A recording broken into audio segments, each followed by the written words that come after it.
Não pode perturbar o gato. Ei, deixa ele em paz. Não pode mexer na patinha dele.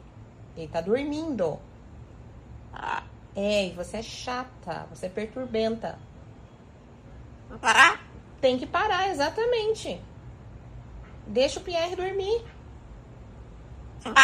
É, não pode. Exatamente. Malcriada. Mexendo na patinha dele. Quando ele tava dormindo, Catarina. Tem nem vergonha. Não pode. Para. Isso, tem que parar. Isso mesmo. Para, Catarina. Para. Exatamente. Para.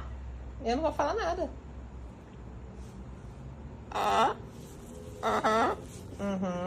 Vai sair daí, né? Deixar ele em paz, né?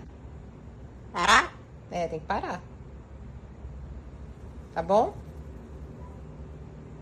Tchau.